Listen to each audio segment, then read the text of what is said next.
Hi అండి, అందరికీ నమస్కారం. Welcome back to our channel. నేను మీ సీత. అందరూ ఎలా ఉన్నారండి? బాగున్నారా? మేము కూడా బాగున్నామండి. మీరందరూ కూడా బాగుండాలని ఆ దేవుని మనస్ఫూర్తిగా కోరుకుంటున్నాను.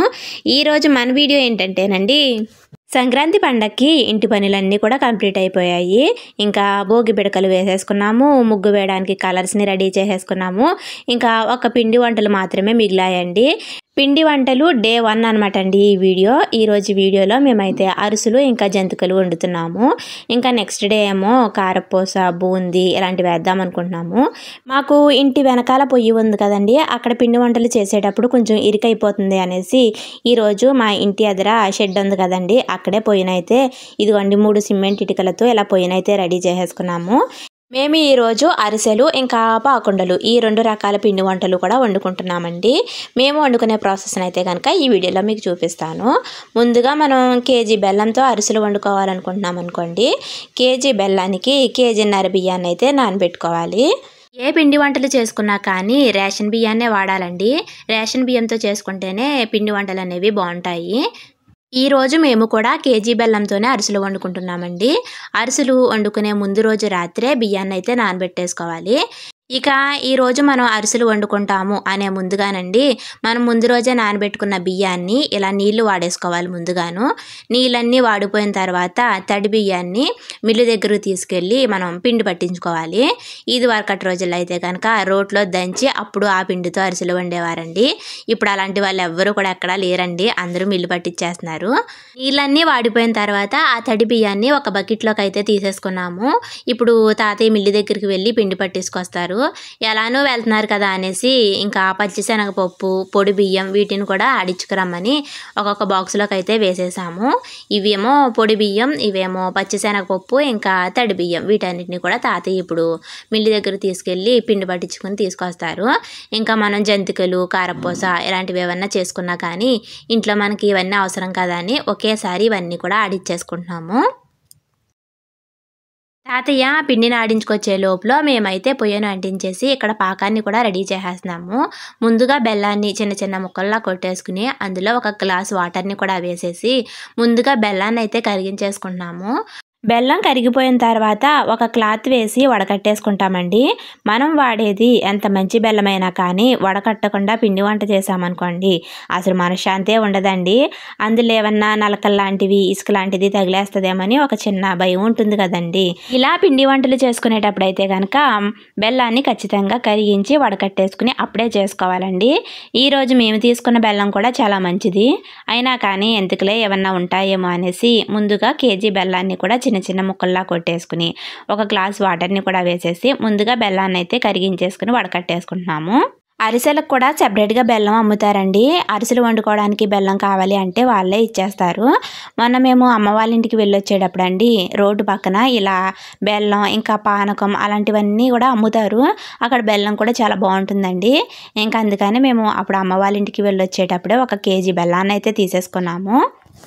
ఇప్పుడు కాసేపటికి బెల్లం మొత్తం కరిగిపోయిన తర్వాత బెల్లాన్ని వడకట్టేసుకుని ఒక పెద్ద కుండలోకి అయితే వేసేసుకున్నాము. ఇప్పుడు పొయ్యి మీద బెల్లం పాకాన్ని కూడా పెట్టేస్తున్నాము. ఈరోజు పిండి వంటలు మా ఒకరికే కాకుండా మా అత్తయ్యకి కూడా వండుతున్నాము. మా తోటికోడలు అని చెప్పాను కదండి, వాళ్ళు మేము అందరం కలిసి ఒకే చోట వండేసుకుంటున్నాము. మేమేమో అరిసెలు, పాకుండలు వండుకుంటున్నాము, వాళ్ళకేమో అరిసెలు ఇంకా జంతికలు ఈ 2 రకాలేమో వాళ్ళకి వండుతున్నాము. ఇలా ఈరోజు మేమందరము మా ఇంటి దగ్గరే పిండి వంటలు అయితే కలిసి వండేసుకుంటున్నాము. ఇలా అందరం కలిసి చేసుకున్నాం అనుకోండి పని కూడా చాలా సింపుల్గా అయిపోతుంది. ఆ మాట ఈ మాట చెప్పుకొని చేసేసుకుంటాం కాబట్టి అసలు పని చేసినట్టే అనిపించదు.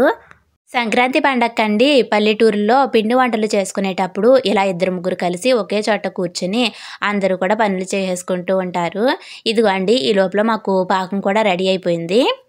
ఇప్పుడు అరిసెలకి పాకాన్ని ఎలా పట్టాలో చూద్దామండి. ముందుగా కొన్ని నీళ్ళని తీసుకుని ఈ బెల్లం పాకాన్ని ఆ నీటిలో వేసి చూడాలండి.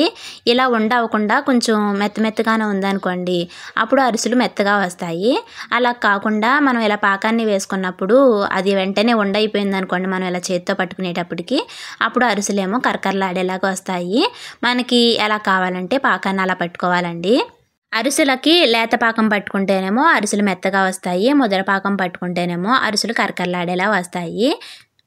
ఇప్పుడు బెల్లం పాకాన్ని కిందకి దించేసుకున్న వెంటనే మనం అరిసెల్లో నువ్వులు కానీ వేసుకోవాలంటే కొన్ని నువ్వులను కూడా ఇప్పుడే బెల్లం పాకంలో వేసేసుకుని నువ్వులు ఇంకా కొంచెం నూనెను కూడా వేసేసుకోవాలి. ఇప్పుడు మనం ఆడించుకున్న తడి బియ్య పిండి ఉంది కదా, ఈ పిండిని కొంచెం కొంచెంగా వేసుకుంటూ ఇదిగోండి ఇలా అయితే తెడ్డుతో తిప్పేసుకోవాలి. ఒకళ్ళేమో బెల్లం పాకాన్ని అలా తిప్పుతూ ఉండాలి, ఇంకొకళ్ళేమో పిండిని వేస్తూ ఉండాలి. ఇద్దరైతే ఖచ్చితంగా ఉండాలండి. మళ్ళీ లేట్ అయిందంటే కనుక పిండి పట్టదనమాట. అందుకని వేడి మీద ఉన్నప్పుడే అలా తిప్పేస్తూ ఉండాలి. ఆడవాళ్ళు ఒకళ్ళే అరిసెల పిండిని తిప్పాలన్నా తిప్పలేమండి, చేతులు పట్టవు. అందుకని కాసేపు మా అత్తయ్య కాసేపు నేను ఇద్దరమైతే తిప్పేశాము. అరిసెలు వండేటప్పుడు మనం ఖచ్చితంగా ఒకటైతే గుర్తుంచుకోవాలండి. అదేంటంటే మనం వండుకునే ముందుగానే ఆ పిండినైతే మిల్లు దగ్గర తీసుకువెళ్ళి మనం పిండి ఆడించుకోవాలండి. మనం ముందుగానే పిండి ఆడిచ్చేసుకుని తర్వాత ఎప్పుడో పాకం పట్టామంటే అరిసెలు అయితే పాడైపోతాయండి. పిండి తడిగా ఉన్నప్పుడే మనం పాకంలో అయితే వేసేసుకోవాలి. ఇదైతే బాగా గుర్తుంచుకోవాలండి. అంటే పెద్దవాళ్ళందరికీ తెలుసు అనుకోండి. ఈ రోజుల్లో ఉన్న చిన్నపిల్లలు కూడా ఎవరైనా ట్రై చేయాలనుకుంటే కనుక కొన్ని టిప్స్ అయితే చెప్పాలి కదండి. ఇలా పాకాన్ని కలిపేటప్పుడు పిండి ఎంత పడుతుందో మనం చూస్తే అర్థమైపోతుందండి. పిండి పడుతుందో లేదంటే సరిపోయిందో అనేసి ఇలా మనం ఇలా చూసుకున్నాం అనుకోండి, పిండి ఇలా జారేటప్పుడే మనకు అర్థమైపోతుంది. కేజీ బెల్లంతో అరిసెలు వండుకుంటే కేజీన్నర బియ్యం పడతాయని చెప్పాను కదండి. కేజీన్నర బియ్యమే కాకుండా ఇంకొంచెం బియ్యాన్ని ఎక్కువగానే నానబెట్టుకున్నాం అనుకోండి, అంటే ఒక్కోసారి పాకాన్ని బట్టి కూడా మనకి పిండి ఎక్కువ తక్కువ పట్టేస్తూ ఉంటుంది. మనం లేత పాకం పట్టేసుకున్నాం అనుకోండి ఎక్కువ పిండి పట్టేస్తుంది, ముద్ర పాకం పట్టామనుకోండి తక్కువ పిండి పడుతుంది. అలాంటప్పుడు పిండి లేదు అని భయపడకుండానండి మనం ముందుగానే ఇంకొంచెం బియ్యాన్ని ఎక్కువగా నానబెట్టుకున్నాం అనుకోండి ఆ పిండిని వేసేసుకోవచ్చు. ఒకవేళ ఎప్పుడైనా మన దగ్గర తడిపిండి అయిపోయింది ఇంకా పిండి పడుతుంది అన్నప్పుడు అండి ఏం చేయాలంటే కొంచెం మైదా పిండిని పైన చల్లినా కానీ అరిసె కూడా చాలా బాగా వస్తుందండి. మైదా పిండిని కూడా పైన చల్లుకోవచ్చు. అంటే ఒకవేళ మన దగ్గర తడిపిండి లేకపోతే కనుక మైదా పిండిని కూడా కొంచెం వేయచ్చు. మా అమ్మమ్మ నాకు చెప్పినవన్నీ కూడా నేను మీకు చెప్తున్నానండి. ఇక్కడ వేడివేడిగా ఉన్నప్పుడు చలివిడిని తింటే ఆ టేస్టే వేరండి. మా ఇంట్లో పిల్లల దగ్గర నుంచి పెద్దవాళ్ళ వరకు కూడా అందరము ఇలా అరిసెల పిండిని చేసుకున్న తర్వాత కొంచెం చలివిడిని అయితే తింటాము. ఇదిగోండి మొత్తం చలివిడి పిండి అంతా కూడా రెడీ అయిపోయింది కదా, పైన ఇంకొంచెం ఆయిల్ని కూడా వేసేసి ఇప్పుడు పక్కన పెట్టేసుకోవాలి. ఇప్పుడు మనం అరిసెలు వేయడానికి కూడా స్టార్ట్ చేసేద్దామండి. అరిసెలు వండడానికి పాకాన్ని పట్టి చలివిడిని తయారు చేసుకునే వరకు కూడా ఇది ఫస్ట్ స్టెప్ అండి. ఇది సెకండ్ స్టెప్ అనేది ఇప్పుడు స్టార్ట్ అవుతుంది. ఇప్పుడు ముందుగా మూకుడిని పెట్టేసుకుని అది బాగా వేడైన తర్వాత డీప్ ఫ్రైకి సరిపడినంత నూనెను కూడా వేసేసుకోవాలి. పిండి వంటల్ని చేసుకునేటప్పుడు మేమైతే కాటన్ నూనె వాడతామండి. కాటన్ నూనె అయితే కనుక పిండి వంటలకి బాగుంటుంది. అదే మనం సన్ఫ్లవర్ ఆయిల్ వాడామనుకోండి ఎక్కువ రోజులు నిల్వ ఉంటే కనుక అవి కొంచెం స్మెల్ అనేది తేడా వచ్చేస్తుంది. అందుకని పిండి వంటలు చేసుకునేటప్పుడు కాటన్ నూనెనే వాడతాం మేమైతేనే. ఇప్పుడు ఈ చలివిడిని ఇలా కొంచెం కొంచెంగా తీసుకుని ఒకళ్ళేమో ఉండలు చుడుతున్నారు, ఇక్కడ నేనేమో అరిసెలు కూడా చేసేస్తున్నాను చూడండి. ఒక కవర్ కానీ లేదంటే అరిటాకు కానీ ఇలా తీసుకుని కొంచెం కొంచెంగా చేతికి ఆయిల్ అప్లై చేసుకుంటూ ఇలా రౌండ్గా చేసేసుకున్న తర్వాత ఇదిగోండి అలా నూనెలో అయితే వదిలేయాలి. ఇక్కడ నేను మళ్ళీ చూపిస్తాను చూడండి. చిన్న ఉండనైతే తీసుకుని ఇలా రౌండ్గా అయితే ప్రెస్ చేయాలి. మరీ మెత్తగా ఒత్తేసుకున్నా కానీ అరుసు మధ్య మధ్యలో హోల్స్ అనేవి పడిపోతాయండి. మరీ పలుచగా కాకుండా అలానే మరీ దలసరిగా కాకుండా సమానంగా అయితే అరిసెను ఒత్తేసుకోవాలి. మేము చిన్న చిన్న అరిసెలు వేద్దామనేసి చిన్న చిన్నగానే వేస్తున్నానండి. సైజ్ అయితే మన ఇష్టాన్ని బట్టి వేసుకోవచ్చు. అవసరమైనప్పుడల్లా చేతికి కొంచెం కొంచెం ఆయిల్ని అప్లై చేసుకుంటూ ఇదిగోండి ఇలా తీసేసుకుని ఇలా అయితే నూనెలో వదిలేసుకుంటున్నాను. ఇలాంటి పిండి వంటలు చేయాలంటే నాకు మాత్రం చాలా ఇష్టం అండి. నాకు రాకపోయినా కానీ అసలు ట్రై చేయడానికైతే ముందుకు వెళ్తాను. అదైతే ఖచ్చితంగా సక్సెస్ అవుతానండి. వేస్తున్నప్పుడు భయపడి అలా ఇలా అయితే ఏమీ ఉండదండి, నేను డైరెక్ట్గా చేసేస్తాను. చిన్నప్పుడు కూడా మా అమ్మ చేస్తుంటే వెళ్ళిపోయి వాళ్ళ మధ్యలో దూరేసి నేను కూడా వండేసేదాన్ని. ఒక్కొక్కరికి ఒక్కో రకమైన ఇంట్రెస్ట్ ఉంటుంది కదండి.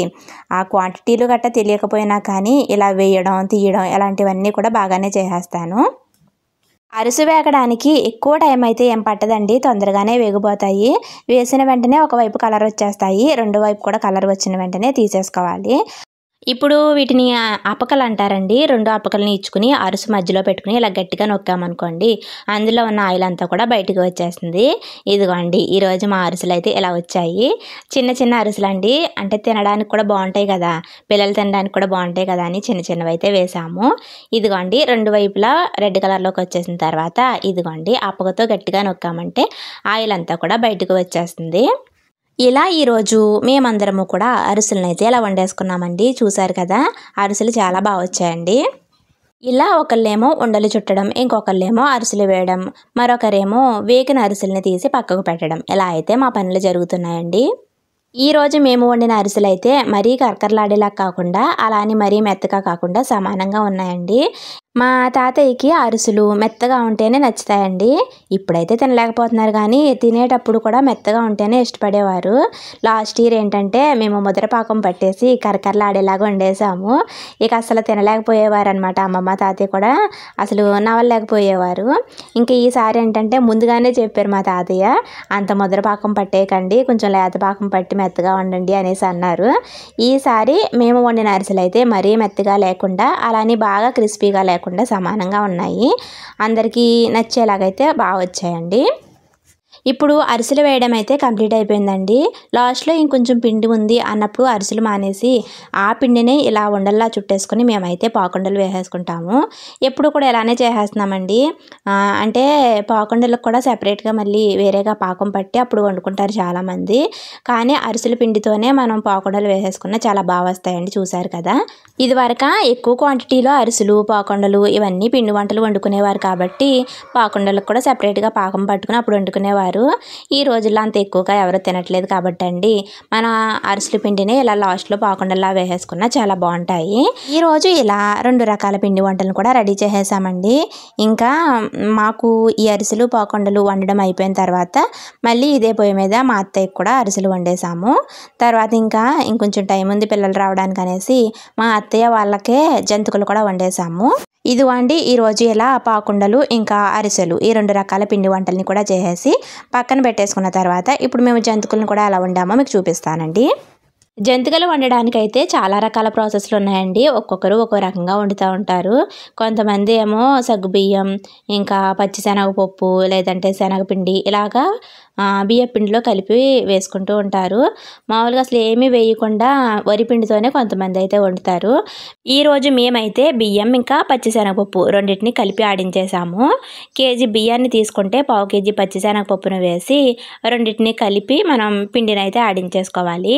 ఇలా ఆడించుకున్న పిండిని ఇప్పుడు మనం జల్లెడ వేసేసుకున్న తర్వాత కారం, ఇంకా టేస్ట్కి తగినంత సాల్ట్, వాము ఇలా వేసేసుకుని ఒకసారి ఇవన్నీ బాగా కలిసేలా కలిపేసుకున్న తర్వాత ముందుగా కొన్ని వేడి నీళ్ళను ఈ పిండిలో వేసేసుకుని ఇదిగోండి ఒకసారి బాగా కలిపేసుకోవాలి. వేడి నీళ్ళు కొన్నిటినే పోసుకుని ఇలా కలిపేసుకున్న తర్వాత పిండి అంతటిని ఒకవైపు పెట్టేసుకుని మనం జంతికల గొట్టంలోకి ఎంత పిండి అయితే పడుతుందో అంత పిండినే కొంచెం కొంచెంగా ఇలాగా చన్నీళ్ళతోనే కలిపేసుకుని మనం జంతికల గొట్టంలో పెట్టుకుని జంతికలు అయితే వేసేసుకోవాలి. మేము వండే ప్రాసెస్ అయితే ఇదేనండి. ఇలా కొంచెం కొంచెం పిండిని జంతికల గొట్టంలో పెట్టేసుకుని మరీ పలుచగా కాకుండా అలానే మరీ గట్టిగా కాకుండా మనకి జంతికను నొక్కడానికి వీలుగా ఉండేలాగా కలిపేసుకోవాలి. ఇప్పుడు నేను నూనె వేడైన తర్వాత ఈ జంతికల పిండిని ఇలా మూకుల్లోనే చిన్న చిన్న జంతికల్లాగా వేసేస్తున్నాను. కొంతమంది ఏమో ప్లేట్స్ మీద కూడా వేసి ఇందులో వేసేస్తారు, కానీ ఇప్పుడు నేనైతే డైరెక్ట్గా మూకుడులోనే జంతికలను అయితే నొక్కేస్తున్నాను. ఇదిగోండి ఇంకా 2 వైపులా రెడ్ కలర్లోకి వచ్చిన తర్వాత తీసేసుకోవడమే. ఇలా ముగ్గురు కలిసి పిండి వంటలు చేయడం వల్ల అండి ఈరోజు వంట అనేది సింపుల్గా అనిపించింది. ఇదిగోండి జంతికల గొట్టంలో మా అత్తయ్య ఏమో పిండి పెట్టేసి ఇచ్చేస్తుంటే నేనేమో అందులో వేసేస్తున్నాను. మా అమ్మమ్మ ఏమో ఎప్పటికప్పుడు వేయించి పక్కకు తీసేస్తుంది. ఇలా మేము ముగ్గురము కూడా ఈరోజు మాకేమో అరిసెలు, పాకుండలు, మా అత్తయ్యకి కూడా అరిసెలు, పాకుండలు ఇంకా జంతికలు ఇవన్నీ కూడా వండేసుకున్నాము. మాకు ఈ వంటలన్నీ కంప్లీట్ అవ్వకముందే పిల్లలు కూడా స్కూల్ నుంచి వచ్చేసారు. రావడంతోనే మొహం అయితే వెలిగిపోతుందండి. ఇక్కడ బయట ఏంటమ్మా పొయ్యి పెట్టేశారు ఇవన్నీ వండుతున్నారు అనేసి మేము వండినవైతే వాళ్ళు కూడా తింటున్నారు ఇక్కడ. ఇది వాటి వీడియో అండి. ఈ వీడియోలో మేము వండిన అరిసెలు, పాకుండలు, జంతికలు 3 రకాల వంటలను అయితే చూపించాను. వీడియో నచ్చితే తప్పకుండా ఒక చిన్న లైక్ చేయడం మాత్రం మర్చిపోకండి. కొత్తగా మన ఛానల్ ఎవరైనా చూస్తుంటే కనుక ఛానల్ని కూడా సబ్స్క్రైబ్ చేసుకోండి. నెక్స్ట్ వీడియోలో మళ్ళీ కలుద్దామండి. అప్పటి వరకు ఉంటానండి. బాయ్ అండి. బాయ్.